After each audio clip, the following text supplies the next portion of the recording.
Okay, so I'm just walking up to the youngest forest garden that we've got. Oh, and you can see straight away there's some new wood chip at some of the base of the trees, so I can see some new work the volunteers have been doing.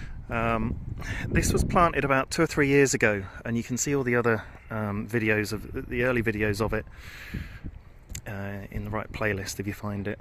But this is the extent of it. It still looks quite bare, but we've dug out some areas in between the trees and planted some things in between. And this forest garden in the making is very special because it's got varieties of trees that are heritage, that date back hundreds of years in the UK. So we've got pear trees, plum trees, apple trees, fig trees, all the fruit varieties date back very far, and I have done a video naming some of them, giving you a bit of information about them. But this is you can see it was just a bare playing field, and if I just step back here, this is the view of it from a certain angle. So you can see there's a bicycle footpath that goes through it. That's a river along there, and it's a windy spot, so hopefully it's not interfering with sound too much, but I imagine it probably is. There's the view of it, and it has changed the local area to a certain extent. People walk through it with their dogs, and they see it, and they talk about it, and also it's a place to kind of sit next to and have a picnic. I've seen people do that, whereas before I guess they'll just sit maybe randomly in the field somewhere, maybe around the sides, but it does really come to life in the spring, and it's only growing every year. I'll show you a few things. So this sort of triangle over here is where a huge variety of basically flowering edible plants were put as kind of like a butterfly garden. It looked absolutely incredible, and so it'd be great to capture more of that this year.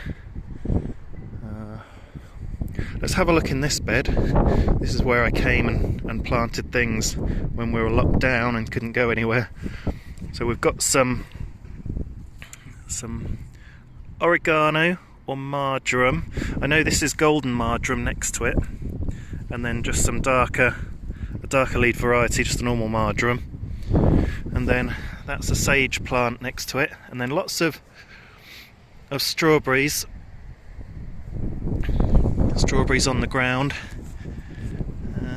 I forget what this one is, not sure, but down here is cool. So we've got some chamomile down there. We've got two different types of chamomile. We've got a creeping variety that goes along the floor, and then one that just flowers up and where you can get your chamomile tea from. I know that this one is the creeping variety that goes along the floor, and it's got such a nice aroma. And I can see there's been an awful lot of weeding. There's a common mint in here. That's a common mint. It looks like a lot of it's been taken out, but that will come back with a vengeance. It may have just been transplanted as well. Oh, here we go. So there's some chamomile over here that looks like it might have been transplanted and moved, so yeah, that will soon carpet the area. And some berry bushes. That's a gooseberry bush here that's been mulched, all this, and then I'm thinking maybe a red currant bush there, and this is another magic cabbage. I'm pretty sure there's some perennial kale around somewhere. Oh, this is pretty cool. There's some Babington leeks. Oh wow, they're much bigger. They were put in as small seedlings, and they've really grown out. They're a cool one to have because they're just a perennial leek that keeps growing, and they send up a big flower, you know, with a round bit on top, like a lot of the alliums, and then that flower sort of falls over onto the floor, and and plants itself. It's actually hailing. It's hail. I wonder if I can catch some bouncing on the floor. That's a piece of hail there. So it's really quite cold, but a little bit sunny. Oh, is that some sort of sorrel? It's got that sort of zesty, limey flavour. More berry bushes here that you can see have been mulched. Lemon verbena in there. It's got that lemony sort of smell. Lemon verbena, lemony. You know what I mean.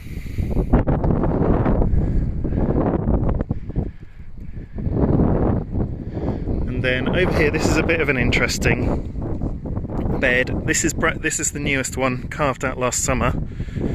So it was only just planted, and it's its first winter. And there's some magic cabbage down there, and this is going to be some sort of perennial kale. And it does look like it's being used actually, but it's being kept alive. It looks like this one's fallen over. Just fallen over onto the floor, so it should be upright. You can see from the roots, but it's doing all right. Maybe just replant that in a future session.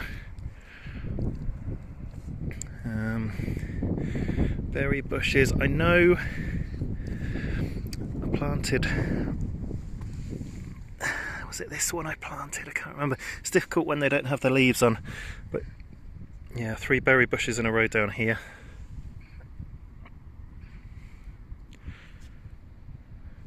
And someone's planted some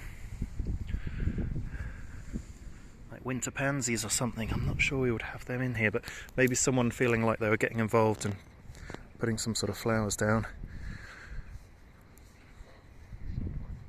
And over here is a fig tree. You can see the little figs on it. I probably want to pull them off and give it a better chance to just grow its roots and its leaves. But that's a brief update. So we've dug out 2 sections of it. I think there's another couple of sections to dig out and lots more planting to do. But that's the winter update. It's early February, early mid-Feb, and so things are going to start coming alive in March, April. There you go, over and out.